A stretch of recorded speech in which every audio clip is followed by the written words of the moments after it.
sobre la gastrodiplomacia o diplomacia culinaria. Para ello, me voy a permitir ahorita presentar a quien nos va a contextualizar sobre la temática, que es el doctor Juan Ignacio Pulido Fernández, de la Universidad de Jaén, que es doctor por la Universidad de Jaén, profesor de Economía Aplicada y director del Laboratorio de Análisis e Innovación Turística en esa misma universidad, en la que coordina el Máster Oficial de Economía y Desarrollo Territorial. Ha sido investigador visitante en universidades de Siena, de Bolonia, en la Soborna y en Leeds Metropolitan. Entonces, por favor, el video.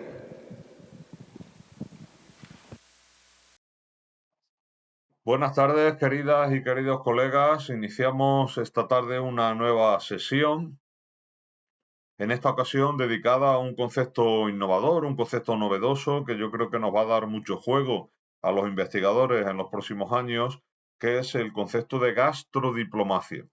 Permitidme, antes de hablar de este concepto, que os cuente una anécdota. Hace unos días se celebró en España la cumbre de jefes de Estado y de Gobierno de la Unión Europea entre otras actividades, el gobierno español decidió agasajar a los miembros de esta cumbre con una comida que corrió a cargo de un chef de la ciudad de Córdoba, de un chef de un restaurante con estrella Michelin, especializado en comida de al-Ándalus, en comida andalusí. Esto, que puede ser una mera anécdota, va mucho más allá, porque el gobierno español ha utilizado este tipo de comidas para agasajar a los miembros de la cumbre iberoamericana, que se celebró también hace unos meses, y para agasajar, por ejemplo, a los miembros de la cumbre de la OTAN, que también se celebró hace unos meses. ¿Qué pretende el gobierno español? El gobierno español lo que pretende es difundir la cultura culinaria de España en el extranjero y generar marca país. Lo que pretende el gobierno español, pues fundamentalmente es utilizar la gastrodiplomacia. ¿Qué es la gastrodiplomacia? La gastrodiplomacia implica el uso de la gastronomía para la promoción de una región o de un destino en el exterior y también como una herramienta de la diplomacia cultural.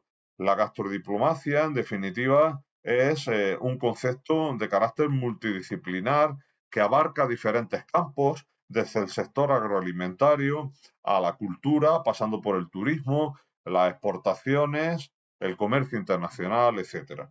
En definitiva, como sabemos todos, la gastronomía es parte del patrimonio cultural de la humanidad, declarado por la UNESCO ya hace unos años, y es una parte esencial de la cultura y también un elemento intrínseco de la identidad de los ciudadanos. La gastronomía se reconoce actualmente como una parte esencial de las relaciones internacionales y una guía para alcanzar objetivos institucionales y gubernamentales. Aparte de ser un componente de la diplomacia cultural, la gastronomía también puede ser un activo del poder blando, de eso que se conoce como soft power, y también del poder duro, de eso que se conoce como hard power. ¿A qué me refiero? Me refiero a que el poder blando utiliza mecanismos para crear prestigio e incrementar la influencia en el exterior a través de la cultura, los valores y las políticas exteriores, mientras que el poder duro incide directamente en las exportaciones y en el comercio a través del uso de recursos militares o de recursos económicos. Por tanto, la gastronomía no solo es importante por su aportación económica al Producto Interior Bruto de una región o país, sino que también es importante para la creación de la marca de un territorio, de un destino, con el consecuente posicionamiento de un lugar en el exterior y la atracción del turismo y de las inversiones empresariales. El éxito de la gastrodiplomacia depende de la coordinación y el consenso de las estrategias y decisiones tomadas por los diferentes actores involucrados en la gestión de la marca, los ciudadanos, las empresas y profesionales, los turistas, las organizaciones no gubernamentales y, por supuesto, el propio gobierno. Y el éxito depende también de la cooperación entre todos esos actores. ¿Quiénes han sido los que han utilizado esta herramienta para la mejora de las relaciones internacionales y para posicionar la imagen de marca de un destino de la mejor manera. ¿Quiénes podríamos utilizar como ejemplo? Pues fundamentalmente los países orientales. Por ello se toma como referencia las acciones realizadas por países como Japón, como Tailandia o como China en esta materia, que aportan valor añadido a la gastronomía. En definitiva, cuando hablamos de gastrodiplomacia, estamos hablando de un concepto novedoso e innovador que se viene trabajando desde hace algunos años y que en la academia ha empezado a estudiarse muy recientemente. La gastrodiplomacia es una parte esencial de las relaciones internacionales. A través de ellas se desarrollan y fortalecen relaciones entre lugares, regiones y países. Cada región o cada país tiene una fortaleza en una o varias disciplinas pertenecientes a eso que se conoce como economía creativa. Y la gastronomía es probablemente una de las disciplinas más potentes. En definitiva, la gastronomía ayuda a posicionar la imagen de marca de un territorio en el exterior y es un elemento tractor del turismo y de las inversiones externas. El reto está en revalorizarla y no utilizarla como un mero recurso neoliberal infinito, sino que la gestión debe ser sostenible y duradera en el tiempo. De ello depende su misión. Esta debe ayudar a promocionar los productos locales, la economía local y los productos con certificación sanitaria y que son cada vez más demandados. Por tanto, compañeras y compañeros, tenemos ante nosotros un reto importante en esta sesión, que es la de debatir sobre un concepto, ya digo, que creo que nos puede dar muchas ilusiones en los próximos años en términos de investigación y en términos de planificación estratégica, que es el concepto de gastrodiplomacia. Mucha suerte esta tarde. Muchas gracias. Ya escuchamos al doctor Pulido, creo que ya explicó todo, entonces ya nos podemos ir, pero tenemos que cubrir 1 hora y media del conversatorio. Entonces, bueno, pues me voy a permitir presentar a mis colegas, amigos que nos acompañan el día de hoy. A Mariano Álvarez, de la Universidad Austral de Chile, que es doctor por la Universidad de Leiden en Países Bajos, profesor del Instituto de Gobierno y Asuntos Públicos y director del Magíster en Gobierno, Gestión y Desarrollo Regional. Se desempeña como director ejecutivo de la Red de Expertos en Paradiplomacia e Integración Territorial, la REPIT, y como consultor para las Naciones Unidas y diversas organizaciones y agencias de cooperación. Nos acompaña José Iturriaga de la Fuente, vicepresidente del Conservatorio de la Cultura Gastronómica Mexicana, doctor en Historia por el Centro de Investigación y Docencia en Humanidades del Estado de Morelos, presidente de la Sociedad Mexicana de Gastronomía y Enología y de la sección de Alimentación de la Sociedad Mexicana de Geografía y Estadística, y como ya comenté, vicepresidente del Conservatorio de la Cultura Gastronómica Mexicana. Nos acompaña Adriana Sletz Ortega Ramírez, de la Benemérita Universidad Autónoma de Puebla. Ella es profesora investigadora de Relaciones Internacionales en la UAP, doctora en Ciencias Políticas y Sociales por la Universidad Nacional Autónoma de México, pertenece al Sistema Nacional de Investigadores con el nivel 1 y es integrante del Cuerpo Académico Consolidado Procesos Transnacionales y Migración, BOAP-CA 230, y Carla Noemí Padilla Martínez, de la Universidad de Guadalajara, México, es doctora en Relaciones Transpacíficas por la Universidad de Colima, profesora de tiempo completo del Departamento de Humanidades, Artes y Culturas Extranjeras del Centro Universitario de los Lagos, integrante fundador de la REPIT y integrante del Pacific Economic Cooperation Council, capítulo México. Y bueno, pues yo, su servidor, Rayfrey Lara, voy a estar moderando esta charla y comentarles que tendremos en esta primera pregunta específica, porque ya las generalidades creo que ya el doctor Pulido lo ha ido cubriendo, y bueno, pues también con lo que ha comentado, bueno, podrán retomar alguna de estas ideas, ¿no? Entonces comenzaré con el doctor José Iturriaga. Desde el punto de vista de la sociedad civil organizada, ¿cuáles son los retos que enfrenta la gastrodiplomacia? Gracias. Me parece que es muy importante primero establecer algo que va a explicar de alguna forma la respuesta que dé enseguida. Y es esto: La cocina mexicana es una cocina mestiza. Ya no se puede hablar de una cocina prehispánica. Eso es historia. La cocina mexicana es mestiza en cualquier parte del país. Hay una excepción, y no es poca cosa, la tortilla. Esa sí sigue siendo, desde hace cuando menos 2000 años, básicamente igual a como la comemos ahora. Maíz nixtamalizado con agua caliente y cal, molido, han cambiado las formas de molerlo, pero la tortilla sigue siendo la misma. Fuera de esa excepción extraordinaria, no hay prácticamente cocina prehispánica en México. Hay por ahí platillos que con lupa se pueden encontrar en algunas comunidades, pero que no forman parte de lo que llamamos cocina mexicana. La barbacoa es una técnica culinaria absolutamente prehispánica. Sí, pero se hacía de liebre, de iguana, de venado. Ahora la barbacoa es de borrego o de chivo, animales que trajeron los españoles. Los tamales, absolutamente prehispánicos. Sí, pero era una masa más bien durita. Los tamales actuales son esponjosos porque la masa se bate con manteca de cerdo. Cerdo, animal que trajeron los españoles. Y normalmente los tamales tienen o pollo o carne de puerco, animales traídos por los españoles. Incluso en pueblos indígenas pueden desayunar un cafecito, pues muy pobrecito, de muy baja calidad, café, que es del noreste africano, Sudán, Etiopía, y llega a México a finales del siglo XVIII. Y lo endulzan, pues ya sea con piloncillo o con azúcar, y la caña de azúcar es de las Filipinas y llega a México a partir de la conquista con los españoles en el siglo XVI. Podemos prolongar con ejemplos interminables este tema. La cocina mexicana es mestiza. ¿A dónde vamos con el tema de la gastrodiplomacia?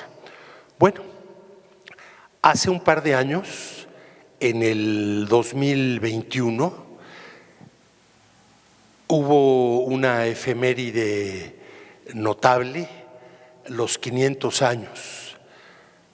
500 años de varias cosas. El gobierno mexicano, especialista en pelearse con casi todos y con casi todo,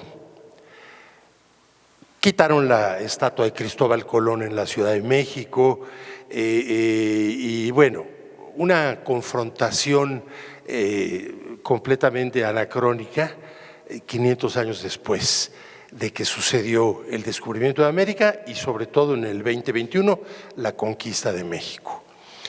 Es como si los españoles actuales odiaran a los italianos porque el Imperio Romano conquistó la península ibérica hace 20 siglos. O si la propia España odiara a los árabes porque Abderramán conquistó la propia península arábiga hace 15 siglos. Lo cierto es que no solo el gobierno mexicano, sino los gobiernos estatales de nuestro país y prácticamente todas las entidades gubernamentales, las ONGs, la sociedad civil. México perdió una oportunidad extraordinaria de celebrar en grande los 500 años, no de la conquista, que eso no hay nada que celebrarle a una guerra sangrienta. Los 500 años del inicio del mestizaje mexicano. Y esto ya va acercándose a nuestro tema. Imagínense ustedes las actividades extraordinarias de gastrodiplomacia que se podían haber hecho con España en primer lugar, porque no nos importa a estas alturas pues esa conquista sucedida de 5 siglos, sino la maravilla del nacimiento del mestizaje mexicano. Y nos guste o no nos guste, Tenemos sangre indígena y tenemos sangre española y un cóctel de muchas otras sangres que consigo trajeron los españoles y otras que se han adicionado después, sobre todo en el siglo XIX y siglo XX. Pero qué oportunidad extraordinaria para haber celebrado en grande ese mestizaje, y ahí entra la gastrodiplomacia y hubiera entrado de manera fenomenal. Entonces, lo que quiero con todos estos enfoques negativos, lo que quiero destacar es la enorme importancia que puede tener la gastrodiplomacia si se aprovecha, y ahí sí ya con un sentido positivo, pues toda esa parte enriquecedora que tiene la hibridación cultural, porque nuestro mestizaje mexicano originalmente es indígena con español, pero hablando de cocina sobre todo, se enriquece con un golpe muy importante de otras cocinas europeas en el siglo XIX, también llegadas con sangre y fuego. La intervención francesa de 1862 a 67, de una injusticia y de un imperialismo horroroso, bueno, dejemos ese lado, nos trajo influencias gastronómicas que hasta la fecha conservamos. Y en la fonda más humilde de un mercado o de una colonia muy proletaria, se puede servir de un espagueti, bueno, esa es palabra italiana, pero igual habla del mestizaje, o una brocheta, que ahí sí es francés, de brochette, o un omelette, y en una tortería de barriada piden una torta, ¿y qué le ponen? Mayonesa, pues es una palabra francesa, mayonesa. Y la lista es larguísima de los términos gastronómicos, por supuesto empezando por menú y restaurant, las dos palabras francesas. Buffet, que nos han dado unos buffet de lujo, doctor, como el de anoche, palabra francesa. Es decir, nuestro mestizaje está en nuestras venas gastronómicas. Concluyo para mencionar el mismísimo mercado de San Juan de Dios en Guadalajara. Suben al mezanín, ¿esa qué será? ¿Francesa o italiana? Bueno, suben al mezanín y ahí están las fondas. Y en una fonda está el caldo michi, que es palabra tarasca, purépecha, un caldo de pescado, y pegadito están vendiendo la sopa miso japonesa. Hay fondas japonesas pegadas a las fondas mexicanas. ¿Por qué? Pues por la penetración cultural que tiene una de sus manifestaciones más importantes en la gastronomía. Y ahora sí termino con un ejemplo que es muy elocuente también, o dos. En el mercado principal de la ciudad de Mérida pasan las indígenas mayas con su huipil maravillosamente bordado por ellas mismas, vendiendo en una charola de madera quipibola. ¿Sí? Quipibola, libanés, sirio-libanés. Y en Tapachula, en el mercado también, en la banqueta venden aguas frescas. Y una de las más ricas es de limón, una limonada. La prueba uno, tiene jengibre molido, absolutamente de influencia oriental. Y entra uno ya al mercado Tapachula y en las verduras, ya ven que ahora como las señoras pues trabajan en muchas ocasiones, tienen menos tiempo para cocinar y entonces en las verduras venden ya bolsitas con la verdura picadita para la sopa juliana. Bueno, pues ahí igual venden también bolsitas con el germen de soya y otras verduras para el chop suey, la influencia china. Bueno, no podemos renegar de nuestra hibridación. Y a propósito de nuestra hibridación con España, solo recuerden que llevamos con 3 días todos hablando en español. Muchas gracias. Muchísimas gracias, doctor. Bueno, el doctor Pulido en el video comentaba de que era un tema novedoso, estimulante. Desde la academia, Adriana, ¿cuáles son los retos que enfrenta la gastrodiplomacia? Porque mencionaba conceptos como el soft power o el poder suave, el poder blando. ¿De qué va la gastrodiplomacia? Bueno, pues es realmente muy interesante lo que hemos estado discutiendo estos días. Y bueno, gracias, Ray Freddy, primero por organizar este magnífico evento, también por traernos a Lagos, ¿no? Y que podamos también conocer mucho más de otros puntos de Jalisco. En mi caso nunca había venido aquí, así que bueno, como una poblana que ha viajado también por distintos lugares de Jalisco, no había tenido la oportunidad de venir a Lagos y creo que es fantástico.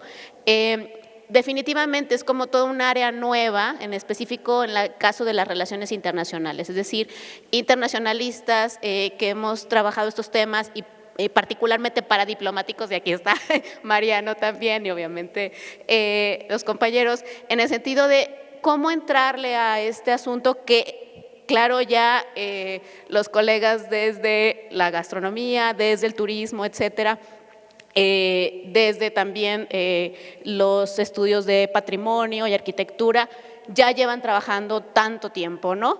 Entonces, realmente es un área muy interesante, me parece, sobre todo desde las relaciones internacionales justo locales, ¿no? En el sentido de cómo las distintas estrategias de paradiplomacia se involucran en particular con el tema y se imbrican con el tema gastronómico. Cuando me invitaste a este espacio, yo dije, ay, ¿qué es eso? ¿Y cómo lo puedo trabajar un poco más para, obviamente, el caso poblano que tiene tantísima tradición, ¿no? Y me parecía que era importante empezar con mis estudiantes, primero como esta revisión de literatura que ya, de temas que tú vienes ya trabajando, Ray Freddy, como atractividad territorial. Y específicamente como esos factores mucho más claros dentro de la literatura sobre atractividad territorial que estamos incorporando a los estudios de paradiplomacia.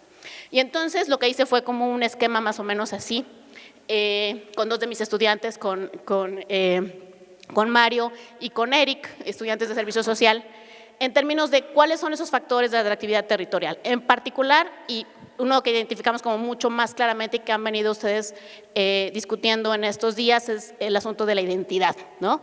Que es un factor obviamente clave, es para todo te remite finalmente a la identidad y a los elementos identitarios que están presentes en estos asuntos.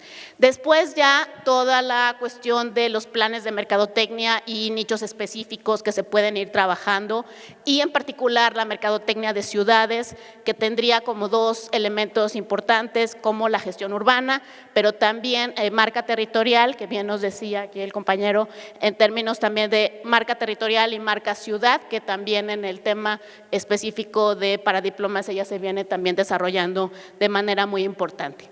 Y dentro de la marca ciudad, la reputación de la misma ciudad, de los territorios y de lugares específicos, ¿no? Que nos remiten en particular a esos espacios, ¿no?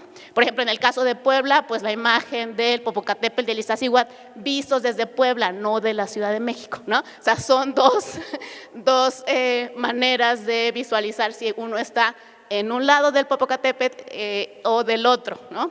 Entonces, es muy diferente la panorámica que se tiene específicamente desde un lado y del otro. En el caso también de la marca ciudad, pues una imagen realista al exterior, pero que identifique no solamente a los locales, pero que también se identifique desde el exterior y que refleje ese orgullo de las personas locales, lo cual también remite al tema de la identidad, ¿no? Y que además sea atractiva para inversionistas tanto locales y foráneos y también para nuevos migrantes, ¿no? Y dentro de esto entonces obviamente reforzar el factor también de las ventajas competitivas, ¿no? Frente a otros lugares, sobre todo en el caso específico del turismo, y el establecimiento de ciertos modelos de lugar, que bueno, siempre es debatible, ¿no? Pero que implica también establecer estas referencias modeladoras que además también desde otros espacios, ¿no? Se pueden tomar, ¿no? Y que en el tema en particular de las buenas prácticas, por ejemplo, es importante, ¿no? Saber cuáles son esas buenas prácticas que existen y que ahora se les pone tanto énfasis, ¿no? Y bueno, con esos factores lo que hicimos fue un cuestionario para ir a con los tomadores de decisiones, en el caso específico de Puebla, para conocer sus experiencias, ¿no? Y entonces, lo que a mí más me sorprendió de esto es que no les preguntamos nada de paradiplomacia, pero lo que nos reflejaron en las respuestas fueron una serie de estrategias de paradiplomacia que ya están funcionando, ¿no? Y creo fundamental que ha sido importante cómo la cooperación internacional en estos temas sí está dando resultados, ¿no? Entonces creo que es un área de las relaciones internacionales en la cual nos tenemos que enfocar mucho más, ¿no? Ya sabemos que nuestra disciplina siempre se preocupó por la guerra y la paz, ¿no? Los grandes asuntos, y siguen siendo importantes, ¿no? Como vimos, como lo sabemos con el caso de Ucrania, como lo sabemos a partir del fin de semana en esta situación que se está viviendo nuevamente en Gaza. Son grandes desafíos de la humanidad. Y también los internacionalistas tenemos que trabajar en los grandes temas, pero también en los temas locales. Entonces, es fundamental y creo importante resaltar justo en el caso específico de Puebla todo lo que los propios tomadores de decisiones nos contaban en las entrevistas de cómo ha sido el proceso de internalización de la idea, ¿no?, de Puebla como patrimonio cultural UNESCO, ¿no? Y que obviamente desde chiquitos, ¿no?, nos dicen y nos repiten Puebla, patrimonio UNESCO, ¿no? O sea, todo lo que eso significa, ¿no?, para la identidad específica de Puebla, ¿no? Y cómo además tiene que ir trascendiendo, y ha sido un larguísimo proceso de llevar eso a la demarcación, sobre todo del cuidado del centro histórico, pero además en los nuevos procesos de intervención que se están teniendo en el centro histórico mismo. No sé si saben, en este momento, por ejemplo, se está generando una nueva repavimentación de muchas de las calles del centro histórico, y eso ha sido un reto muy grande, sobre todo en estas zonas donde hay la zona del mercado, por ejemplo, de la 18 Poniente, ¿no? ¿Por qué? Porque era una zona bastante deteriorada por la misma dinámica del mercado, y al mismo tiempo está dentro del perímetro del centro histórico, ¿no? Entonces, cómo se están utilizando esos referentes, cómo Puebla participa en las redes de ciudades, implementando muchas estrategias que está aprendiendo desde el exterior, que está compartiendo en las redes de ciudades, pero que se están implementando también localmente en estos espacios, ¿no? Y justo para el trabajo específico con los sectores locales, donde además, también hay que decirlo, muy importante históricamente el papel mismo de la UAP, de la universidad pública, porque han sido nuestros investigadores quienes han insistido, ¿no?, sobre la importancia de todos estos, no solamente, digamos, tanto lo patrimonial, los monumentos, pero también todas las investigaciones sobre la parte social, ¿no? Entonces hay un gran impacto y mucho reconocimiento por parte de las autoridades también en los propios consejos, en el Consejo de la Gestión del Centro Histórico, de los investigadores de la Benemérita Universidad Autónoma de Puebla, y más recientemente el caso de la UPAEP también, para la cuestión de las iglesias y el arte sacro, ¿no? Entonces creo que las universidades también tienen un papel fundamental en ese sentido, lo han tenido y lo van a seguir teniendo. Muchísimas gracias. Veo que hicieron bien la tarea, ¿no? Bueno, pues gastrodiplomacia, paradiplomacia, atractividad territorial. Yo te voy a meter otro concepto, Mariano, paradiplomacia cultural, que se ha ido empezando a escribir. ¿Cómo utilizan estos términos, conceptos, ideas prácticas, porque al final de cuentas es una práctica, en la internacionalización los territorios subnacionales y subestatales? Muchísimas gracias, Ray, primero por la invitación y segundo por organizar este evento y por la pregunta. No te voy a mentir. Cuando primero recibo la pregunta y empiezo a ver los paneles que nos precedieron, había una carga importante respecto de acercamientos más antropológicos, culturales, históricos hacia la gastronomía, lo cual me asustó, porque dije, eso no es lo que yo sé.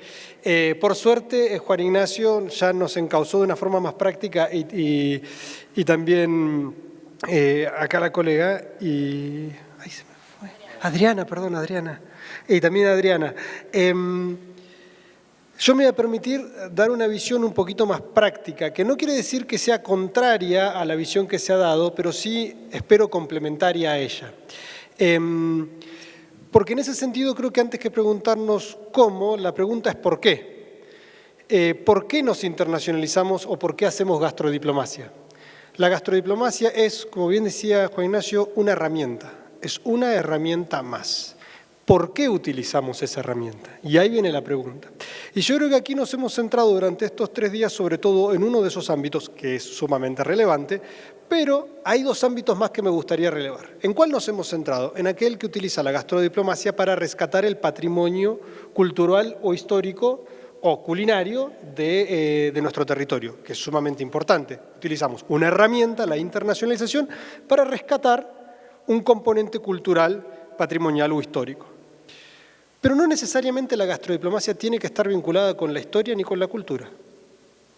En la ciudad donde yo vivo hay una fruta silvestre que es la murta, que es cierto, las culturas mapuches la utilizaban como medicina, pero como medicina.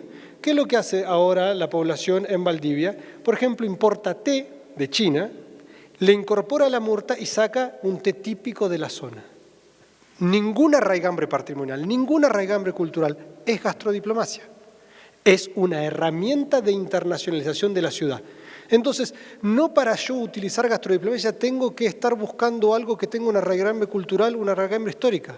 Tengo que buscar algo que gastronómicamente me identifique. Entonces, por ejemplo, yo puedo hacer un mole que le pongo un componente y lo hago propio de mi territorio y lo utilizo como una herramienta de internacionalización. De vuelta, no es excluyente, es complementario.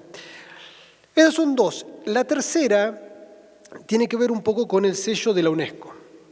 Porque efectivamente nosotros hemos hablado largo y tendido sobre el sello o el reconocimiento de patrimonio cultural, patrimonio natural o patrimonio gastronómico de la UNESCO. Estos reconocimientos parten en 1978 con el reconocimiento de Quito, pero se fundan en la Convención para la Cooperación Internacional en la Preservación del Patrimonio Cultural y Natural de 1972, que es una convención por fuera de la UNESCO y que la UNESCO hace propia. Y en ese sentido la convención busca la preservación del patrimonio, y está perfecto, pero ese no es el principio de la UNESCO, ese no es el propósito de la UNESCO. En 1945, cuando se juntan los ministros de Educación en Reino Unido, Ellen Wilkinson, que era la ministra de Educación de Reino Unido, cierra la convención diciendo que los Estados parte van a propiciar la educación, la investigación, para incentivar el desarrollo del conocimiento entre los pueblos. Porque la UNESCO lo que buscaba era el desarrollo de la cultura para que los pueblos se conociesen y no se volviesen a matar. La UNESCO era una convención que se entiende post-Segunda Guerra Mundial. ¿Por qué hago gastrodiplomacia? Para que me conozcan, para que sepan quién soy. Puedo utilizar la gastrodiplomacia para preservar mi patrimonio, y está perfecto, pero también como una herramienta para darme a conocer al mundo, para tender puentes. Y en ese sentido yo creo que, ¿por qué hacemos gastrodiplomacia? Podemos hacer gastrodiplomacia para preservar nuestro patrimonio, podemos hacer gastrodiplomacia para impulsarnos económicamente e internacionalizarnos, podemos hacer gastrodiplomacia para darnos a conocer y tender puentes. Yo lo dejaría ahí. Muy bien. Muy bien. Una herramienta, ya lo hemos ido discutiendo, en la mañana vimos que las rutas son una herramienta para poder posicionarse y para internacionalizarse, recuperar el espacio público y para también preservar la historia. La gastrodiplomacia lo estamos discutiendo. El día de ayer y en los otros días vimos que los productos locales también son dispositivos de atractividad territorial. Y Carla, ¿qué experiencia exitosa? Y también, bueno, si quieres meter alguna negativa, también, porque eso también las malas prácticas de ahí aprendemos. Refleja una experiencia reciente, refleja un caso en este caso de gastrodiplomacia, ¿no? Un poco creo que Pulido había comentado de los países asiáticos y bueno, creo que por ahí va Más la o menos. respuesta. Gracias por la invitación, gracias por invitarme al panel, porque es un reto hablar con expertos de los temas, ¿no? Pero creo que sí hay algo que podemos aportar viéndolo desde perspectivas distantes, ¿no? Las perspectivas orientales que es el doctor Iturriaga, creo que son importantes considerarlas, ¿no? Porque son un caso de éxito, ¿no? Se reconoce específicamente el caso de Asia, de diversos países en este ámbito, ¿no? Son exitosos y son exitosos por varias cosas y en ese sentido me gustaría plantear unas ideas iniciales respecto a los usos de la paradiplomacia, de la gastrodiplomacia, que van muy relacionados con identificar por qué son exitosos algunos casos, ¿no? En este caso creo que es importante que identifiquemos que también la gastrodiplomacia llega sí a públicos extranjeros para darnos a conocer, pero también llega a públicos nacionales. ¿Eso qué quiere decir? También se da un mercado de la nostalgia, ¿no? Entonces, ¿qué pasa? Al llegar productos, alimentos específicos de regiones, de ciudades, a lugares donde están con nacionales, ya sean mexicanos o de alguna otra nacionalidad en otro lugar del mundo, creo que esa parte también es una función específica de la gastrodiplomacia. Y ahí se liga otro elemento importante, que es cómo y la importancia que tiene para que la gastrodiplomacia, como una estrategia de la diplomacia cultural y de la diplomacia pública sea exitosa, es que participan personas en diferentes ámbitos, es decir, no solamente el Estado, que es muy importante, y más en el caso de éxito que voy a presentar, que es el coreano en particular, pero la sociedad civil es fundamental, ¿no? Organizada y no organizada. ¿Sí? Los oriundos, ¿no? Las comunidades de mexicanos en el extranjero creo que son fundamentales y es uno de los ejemplos que yo vi en Corea, ¿no? Los mexicanos se unían por las fiestas nacionales a partir de la oferta de comida tradicional, ¿no? Entonces, el aspecto de la nostalgia creo que también es importante considerarlo y es lo que también hace que lleguen productos allá y es lo que se ha mencionado. Hay tres elementos que yo identifico en casos de éxito en el tema de la gastrodiplomacia, que es, primero, la importancia que tiene la participación del Estado como un Estado coordinador, ¿no? En el caso asiático es muy evidente esta parte. Por otro lado, también se involucran empresas o corporativos. En el caso asiático es sumamente evidente. Sí, se involucra la parte comercial y económica que puede haber debate al respecto, pero al final del día les ha funcionado porque hablan y se coordinan para llegar al exterior. Y por otro lado, pues ya lo había mencionado, la sociedad civil es muy importante. Y aquí el Estado juega un papel pues importante porque estructura una política de Estado muy particular y a su vez la lleva al exterior. Y entonces se ve una articulación desde la diplomacia pública, la diplomacia cultural y luego la gastrodiplomacia. Y adicionalmente en el caso asiático, específicamente en el coreano y en el tailandés, en el japonés, se vinculan otras fuerzas muy importantes que las vemos hoy en día en todos los lugares, incluyendo Lagos de Moreno, que son las industrias culturales. ¿Sí? En este caso nosotros podemos ver películas, podemos ver doramas, los llamadas doramas, ¿no? Dramas o novelas o series coreanas, podemos ver películas, podemos ver anime, podemos ver muchas influencias, mucho este tipo de industrias culturales que sí o sí, todas invariablemente las asiáticas nos están mostrando comida. Y nos están mostrando hábitos relacionados con la alimentación y la comida. Y son comidas generalmente tradicionales, ¿no? Comidas que además incluyen procesos muy particulares que involucran dinámicas sociales específicas y procesos muy locales.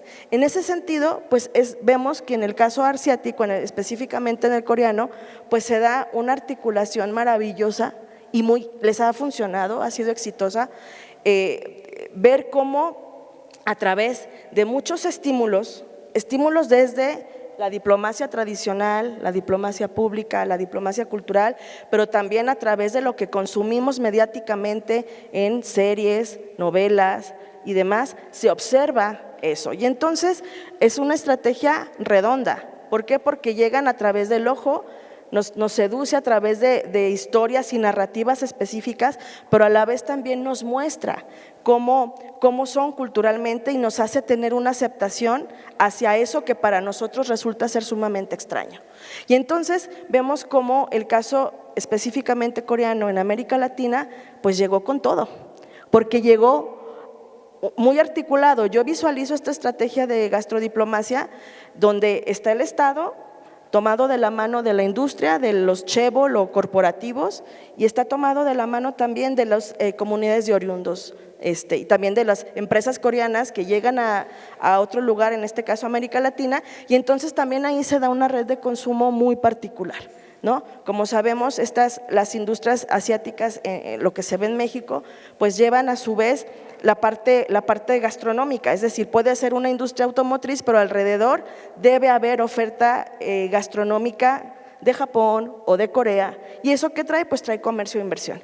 Y entonces están ligando en una cadena de roles muy particulares estos casos, ¿no? Y entonces creo que ahí tenemos varias lecciones, ¿no? Y un poquito también me gustaría incorporar otro elemento que mencionó ayer el doctor Iturriaga, que decía, bueno, es que la globalización, ¿no?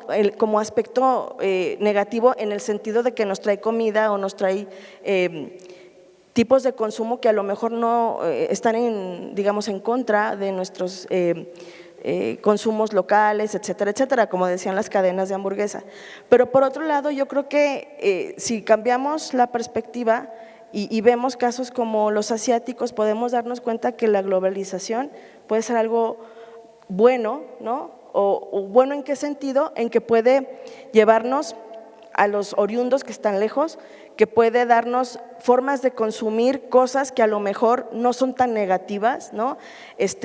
También es bueno mencionarlo ahora, el kimchi. El kimchi es una comida tradicional coreana, que son vegetales encurtidos con muchas otras cosas, son vegetales, hay muchas variedades, pero el kimchi es una superfood, está catalogado como un superalimento.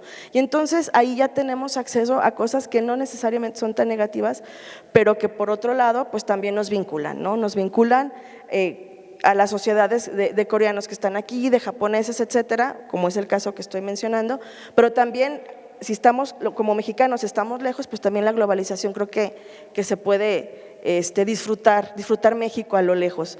Y bueno, creo que el caso coreano, el caso tailandés, el caso peruano, son casos donde se incluye la gastrodiplomacia como una herramienta muy particular en las políticas del Estado, en la política pública y específicamente en los programas de política exterior. Y justo ayer decía el doctor Iturriaga que el Estado en México pues deja las cosas en letra muerta, y yo creo que es una de las lecciones que podemos tomar de estos casos de éxito, ¿no? Y bueno, gracias. Muy bien, bueno, ya hemos ido revisando diferentes ideas sobre la gastrodiplomacia. Para los especialistas, para los que se meten de lleno en este concepto, dice que debe de analizarse multidisciplinariamente, ya que abarca diferentes campos, desde el sector agroalimentario, la cultura, el turismo, las exportaciones, el comercio, el social media, lo audiovisual, etcétera.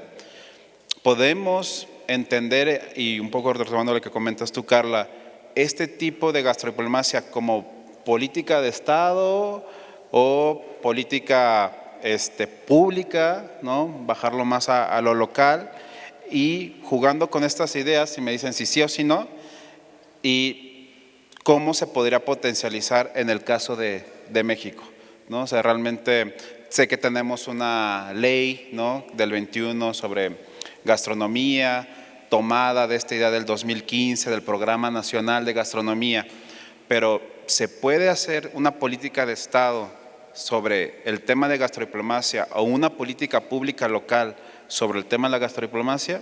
Esa es como la pregunta, pero ahí se los dejo. 1 minuto, 2 minutos, 3 minutos. Desde luego que sí, pero como en cualquier tipo de vertiente del sector público, hace falta lo que se ha llamado voluntad política.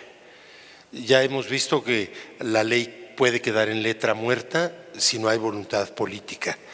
Y también hemos visto en muchos ejemplos que aunque no haya ley, si hay voluntad política de hacer algo, se hace. Entonces, a veces incluso contra la ley. Pero bueno, la clave es esa, que haya la voluntad política para hacerlo. Y por supuesto que México, con la riqueza que tiene su cocina, puede ser uno de los grandes países gastrodiplomáticos del planeta. México es una potencia mundial en materia de gastronomía. Mucho antes de la declaratoria de UNESCO de 2010, yo me acuerdo desde que era jovencito, hace ya algunas décadas, muchas, se hablaba de cuáles son las mejores cocinas del mundo. La francesa, la italiana, la china, la mexicana, la española, y prácticamente alrededor de esas 5 en diferente orden giraba la respuesta. Y claro, ya con la UNESCO ya hay una verdad oficial, pero realmente el potencial que tiene un país como el nuestro con la cocina es para que se le sacara un jugo enorme, de manera pues que sí, haría falta la batuta por parte del gobierno y luego la participación de la sociedad civil, y ahí pues cada quien hace lo que se puede. Este seminario tiene una gran importancia gastrodiplomática porque han estado presentes España, Ecuador, Colombia, perdón si omití algún país, los foros, perdón, Chile, por supuesto, Chile-Argentina, porque es binacional nuestro colega y amigo, los foros mundiales que organiza el Conservatorio de la Cultura Gastronómica que yo represento hoy, que en cada foro mundial han venido diversos países del mundo, nunca menos de 5 o 6 diferentes países.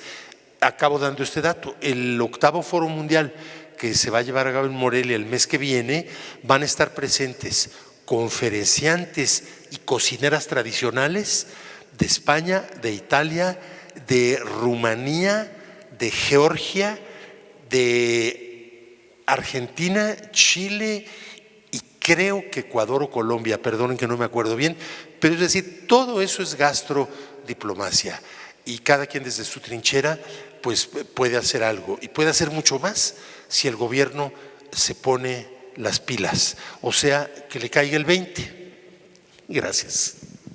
Perfecto, entonces ya sabemos que el próximo mes nos toca ir a Morelia. Bien. Adriana, por favor. Sí, de acuerdo, yo creo que sí, definitivamente, ¿no? México tiene todo este potencial y claro que Relaciones Exteriores está quedando a deber, ¿no? En este tema. Y bueno, yo trabajo justo asuntos migratorios, estudios migratorios, y ahí también hay una gran potencialidad, ¿no? De hecho, recuerdo en alguna ocasión estando cerca del consulado en Chicago, en un restaurancito, tenían una imagen del Chicago Tribune donde decía el poder mexicano, el poder de la comida. Claro, en Estados Unidos nuestro poder, nuestro gran poder, nuestro soft power, como decimos en relaciones internacionales, es decir, a lo mejor no tenemos ese poder duro de militar, ¿no? De México frente a Estados Unidos, pero sí con nuestra gente que ya está allá, con esta binacionalidad que ya existe, con esos procesos transnacionales históricos y contemporáneos, y por supuesto la comida mexicana en los Estados Unidos, ¿no? Y justo estoy yo haciendo un proyecto ahora con colegas del cuerpo académico, 2 de ellos son historiadores, y estamos trazando una parte para recuperar la historia de la migración poblana a Nueva York.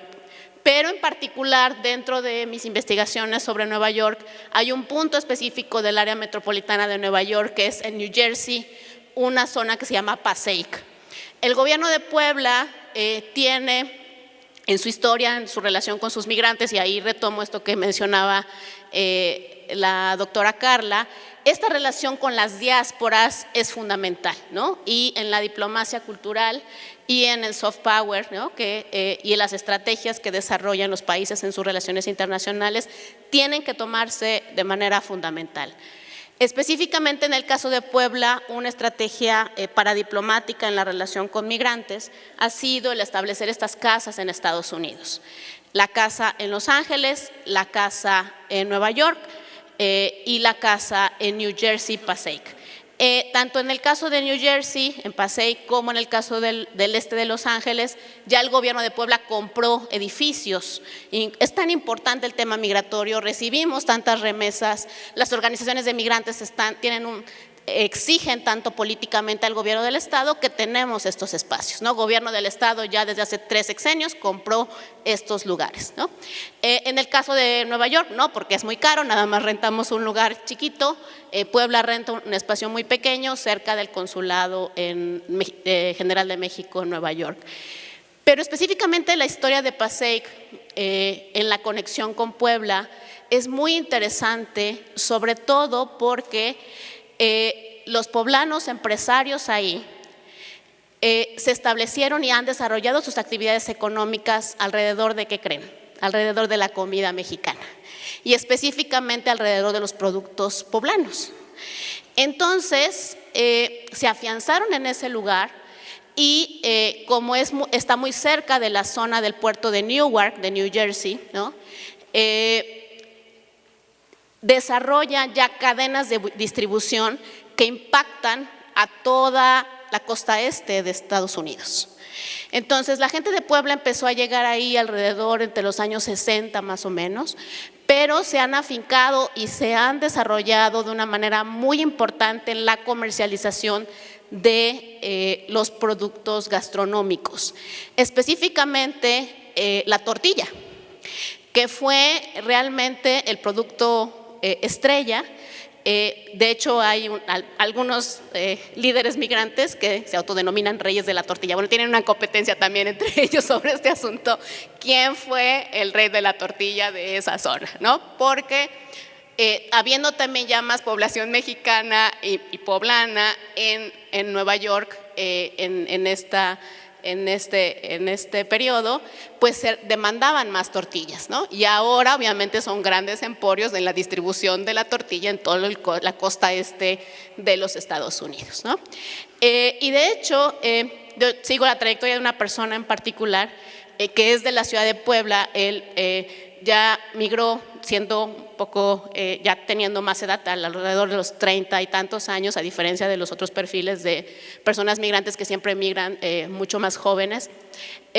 Como él tenía mucha experiencia comercial en el mercado Hidalgo, en la ciudad de Puebla, y migró hacia esta zona de Passaic, él empezó a desarrollar toda una cadena de distribución de chile poblano en Passaic, ¿no? Y él me confesó, después de 20 y tantos años ya desarrollar esas actividades y generar toda una cadena de distribución muy amplia, él seguía siendo indocumentado en Estados Unidos, pero ya un gran empresario, ¿no? Entonces, este lugar en específico, Passaic, New Jersey, le dio la oportunidad a estos comerciantes de poder desarrollarse, aún siendo indocumentados, de desarrollar sus propios negocios y poder ser muy exitosos en este desarrollo.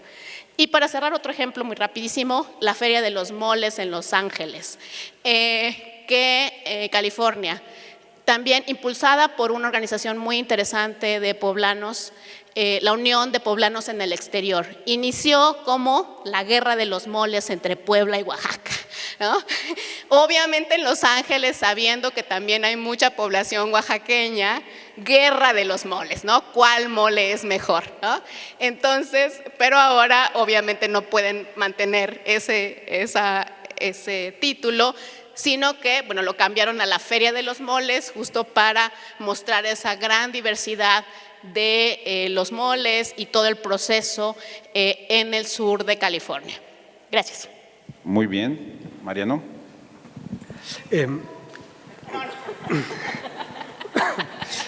Gracias. A ver, yo acá de vuelta la pregunta no es si puede, sino si debe, y la respuesta es que sí. Es decir, si nosotros queremos o entendemos la gastrodiplomacia como una herramienta, cualquier herramienta que nosotros implementemos tiene que ser bajo una lógica de una política pública con un objetivo específico y métodos de controlar el desarrollo de ese objetivo y la consecución de ese objetivo. Ese mituísmo de voy a producir vino porque el de al lado produce vino no sirve para nada, sirve para gastar recursos. Entonces, si yo como municipio, como Estado, como gobierno nacional quiero usar gastrodiplomacia, tengo que formularlo en el sentido de una política pública, en todo el ciclo de política pública. Es decir, que la idea tiene que transmitirse a un diseño coherente, y no esto que tenemos que la idea es y se queda en el programa y el programa no pasa nada.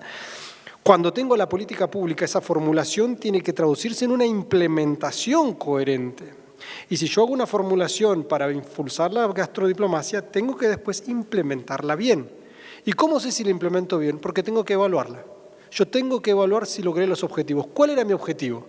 Mi objetivo era aumentar el turismo receptivo, mi objetivo era impulsar la economía de las cadenas de valor locales, mi objetivo era tender puentes, el objetivo que uno quiera, porque es una herramienta. Pero el objetivo tiene que estar claro y la forma de verificar si nosotros estamos logrando o no ese objetivo tiene que estar clara.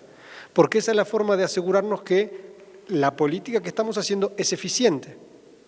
Si no, simplemente estoy copiando políticas de otro lado y puede que al tuntún una me salga bien y 20 me salgan mal.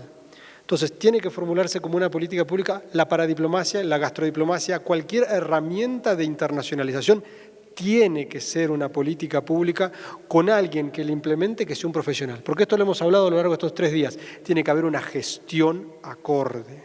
Y eso se hace con profesionalización, no con el amigo del cuñado del alcalde que alguna vez le gustaba comer, sino con la persona que sabe de cómo impulsar la gastrodiplomacia y cómo llevarla a otro país. Y en ese sentido, definitivamente, tiene que haber una política pública de gastrodiplomacia.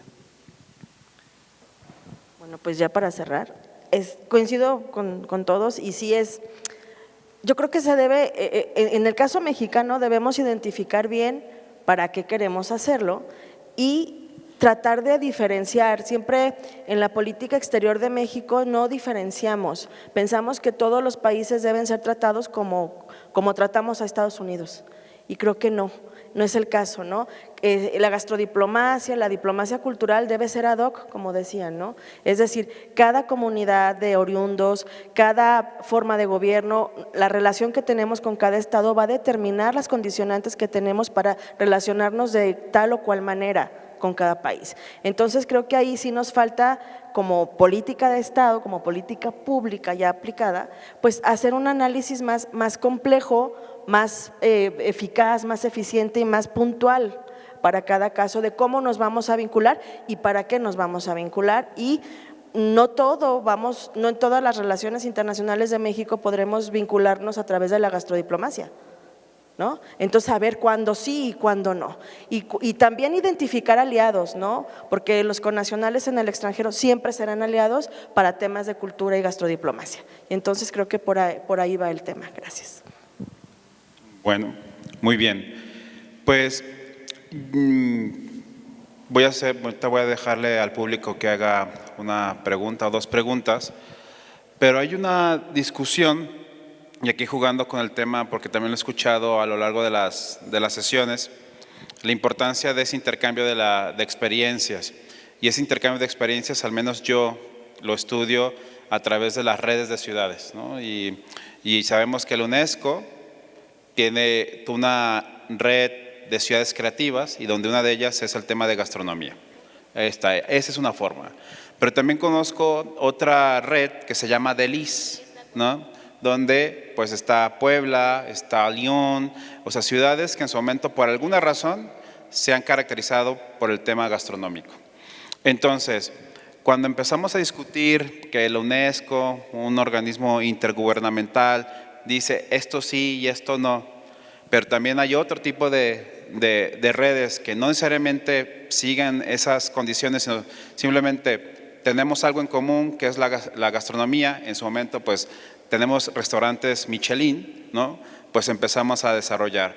O también cuando llamamos la capital mundial de la gastronomía, ¿no? Y ahí es porque tienes estrellas Michelin o por qué. Entonces me gustaría y con esto también para que el público darle la oportunidad de hacer alguna pregunta, ¿podemos utilizar estas formas de redes para fomentar la gastrodiplomacia? Esa sería. Pero me gustaría que, para que la tengan ahí, Omar, y por ahí, bueno, Omar.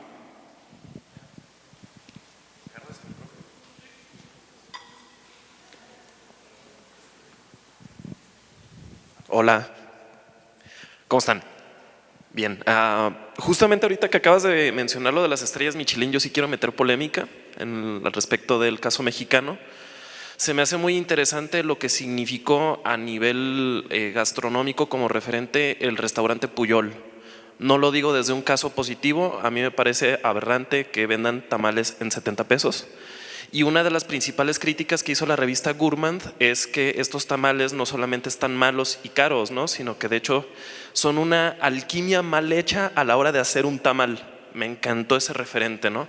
Entonces, al respecto de cómo se tiene que internacionalizar experiencias clave que inclusive pueden definir la identidad nacional en el caso mexicano, como la gastronomía, tiene que ser a través de este tipo de experiencias, como el hecho de tener un restaurante Michelin que tiene mole de masa madre que no tiene carne, o tiene que ser a través del reconocimiento de pues la experiencia, por ejemplo, de calle, ¿no? La experiencia histórica, la memoria histórica en el caso mexicano, por ejemplo, de la gastronomía, ¿no?, que fue también un referente de rebelión inclusive contra Porfirio Díaz, y por eso la comida callejera es una de las experiencias principales mexicanas, ¿no?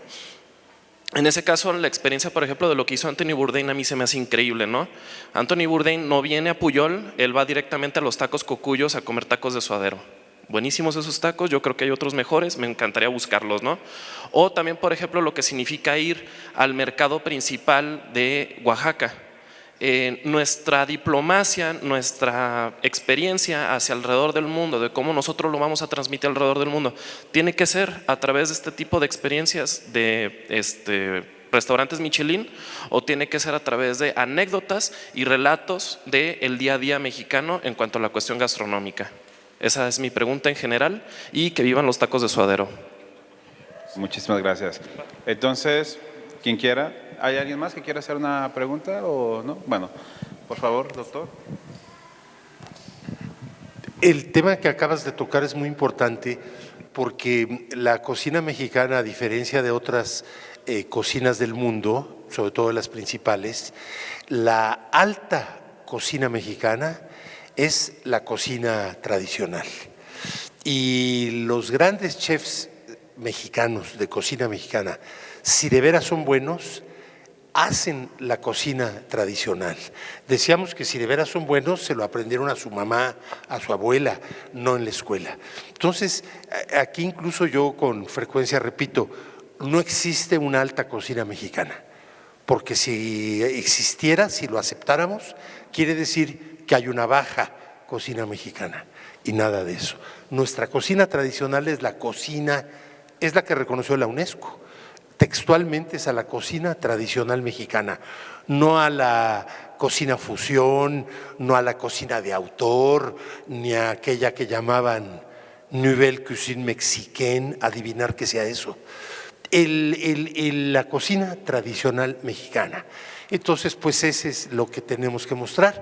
Aquí, ¿cómo nos van a venir a juzgar franceses o europeos de Michelin que no tienen idea de qué lado se agarra el sope? Para juzgar nuestra cocina, nuestras propias cocineras tradicionales, nuestras mamás, nuestras abuelas, y la mejor cocina mexicana está en las banquetas, en las esquinas, en los zaguanes, en las fondas, en los mercados. Bueno, al respecto, en el caso de Puebla, y te digo cómo nos respondieron más bien quienes están tomando ahí decisiones al respecto, es que sí, sí hay como un temor en el sentido sobre todo que se bajen los estándares, ¿no? Es decir, y este asunto de los chiles en nogada todo el año, no. O sea, los chiles en nogada son de temporada, ¿no? Y en el caso de Puebla, el calendario gastronómico es importante, ¿no?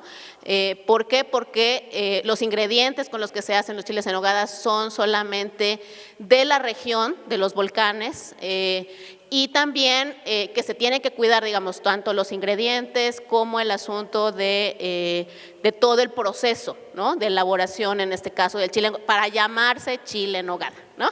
Entonces, y Puebla tiene un calendario gastronómico, por ejemplo, con el mole de caderas en cierta época también. Entonces, y lo están…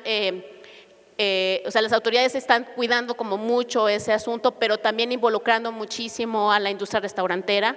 O sea, la Canirac sobre todo los restaurantes, también en la zona histórica, en el centro histórico, están bastante comprometidos con este asunto. Lo que están haciendo, bueno, lo que mencionaron en las entrevistas es como un programa que se llama Mesas Poblanas. Con el objetivo justo de que tanto restaurantes grandes, ¿no?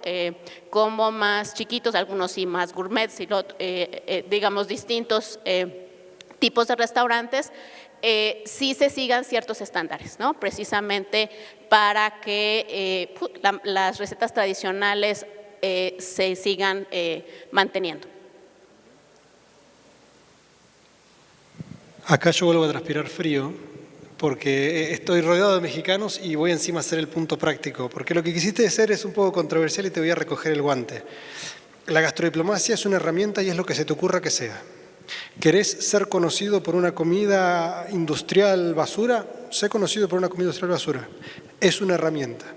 Entonces, cuando decides la política pública, tú decides qué es lo que por qué vas a ser conocido. Ahí tienes que ser juicioso, que es lo que tendríamos que decir, lo que hemos estado hablando. Si vas a hacerlo, hazlo bien y haz lo que, aparte de traerte turismo, te desarrolle la industria local, seas sustentable, pero es lo que quieras que sea. La comida francesa es la mejor del mundo. Para mí es bastante mala la comida francesa, pero tiene un marketing de gastrodiplomacia extraordinario. Los suizos son conocidos por su chocolate, no producen un grano, no lo han producido en su historia. En América Latina, bromeaba la vez pasada, nada más español que una tortilla de papa. ¿De dónde sale la papa? Es decir, la gastrodiplomacia, tú decides, es una política pública en la que tú decides qué es lo que vas a apoyar. Cuando está bien hecha, por ejemplo, y este es un caso puntual, actualmente Argentina es uno de los países que es meramente bien conocido por el vino. Esto no era así a principios de los 90. Y lo que la consultora le dijo es, miren muchachos, ustedes producen varios vinos y bien. Eso no sirve. Vamos a agarrar uno, el Malbec, y este vino me lo tenés que producir estupendo, y me lo tenés que producir siempre estupendo. Y este va a ser tu insignia, y la política pública va a ser que vos siempre vas a vender un vino Malbec de primer nivel, y después seguir produciendo los demás. Pero la política pública va a determinar que ese va a ser tu punto fuerte, y ahí tiene que haber un nivel de estándar donde vos no podés fallar. Vos podés encontrar un Cabernet Sauvignon malo de Argentina, un Pinot Noir que no sea bueno, pero no tenés que poder encontrar un Malbec que no sea bueno. Entonces, por eso yo digo que es una herramienta y como herramienta tenemos que ser bien juiciosos en cómo la utilizamos. Y es una decisión de política pública. Entonces ahí hay que estar bien atentos de que lo que estamos decidiendo utilizar para ser conocidos o para proteger como patrimonio tiene que ser realmente algo que nos sirva no solamente, como han dicho, para el mercantilismo, sino que aparte tenga un derrame en sustentabilidad ambiental, sustentabilidad social, sustentabilidad económica. Bueno, pues y volvemos a lo mismo, ¿no? Los aliados son importantes y el para qué es muy importante. En el caso, como menciona Mariano, la política pública, cómo se enfoca en ciertos casos, mucho, por ejemplo, de la gastronomía mexicana que sale al exterior, a lugares fuera de Estados Unidos, se empata o se abraza un poco de la comida Tex-Mex, ¿no? Y ese tema puede ser muy controversial. ¿En qué sentido? En que esa no es nuestra comida, no es nuestra gastronomía tradicional, pero es una forma de salir y es una forma de llegar a paladares que a lo mejor la comida tradicional no puede captar en un primer momento. Entonces creo que es qué vamos a hacer en cómo estamos saliendo y cómo nos vamos a aliar desde el gobierno, desde el Estado, con esos restaurantes, con esas empresas que ya están llevando productos y platillos mexicanos a otras partes del mundo, ¿no? Creo que eso es muy importante como considerarlo desde la política pública y como el para qué y los aliados son fundamentales, ¿no? Yo me enojaba mucho porque en Asia el Tex-Mex es lo que rifa, pues. Y yo decía, es que eso no es mexicano, ¿no? Y entonces, ¿quién terminaba vendiendo comida realmente o lo más acercado a lo mexicano? Porque mi mercado de la nostalgia estaba fuerte. Pues era el peruano o era el coreano. Y entonces los peruanos y coreanos me ofrecían comida más acercada a mi nostalgia gastronómica que los mismos mexicanos. Y entonces es ahí, bueno, que está haciendo el Estado, que está haciendo la empresa para llegar de una mejor manera afuera, ¿no? Pensando más allá de lo que pasa en Estados Unidos. Bueno, pues con esto damos fin al conversatorio número 6. Nos queda uno, pero eso va a ser hasta las 4 de la tarde, ya cuando lleguen todos los niños, entonces va a estar muy interesante el lugar. Pero de antemano agradecer a cada uno de ustedes por sus respuestas. No respondieron a mi pregunta, entonces una de las tareas que van a tener el grupo iberoamericano, ¿no?, va a ser responderme esa pregunta si las redes pueden ser difusores de estas experiencias gastrodiplomáticas. La respuesta es sí, ¿verdad? Sí, ¿verdad? Ya todo sí, ¿verdad? Entonces me va a permitir leer una de las constancias. A través del Programa en Atractividad Territorial y Marca Ciudad de la Universidad de Guadalajara, otorga la presente constancia a Carla Noemí Padilla Martínez por su destacada participación en el encuentro Nuevas Tendencias sobre la Internacionalización y la Atractividad Territorial de las Regiones y Ciudades, como ponente en el conversatorio, bueno, no es inaugural, pero en el conversatorio Gastrodiplomacia en las instalaciones del Centro Universitario de los Lagos, en Lagos de Moreno, Jalisco, el día 11 de octubre del 2023. Para ello signan al calce la doctora Gloria Angélica Hernández Obledo, rectora del Centro Universitario de los Lagos, y su servidor, el doctor Ray Lara Pacheco, director del programa en Atractividad Territorial. Muchísimas gracias a los 4.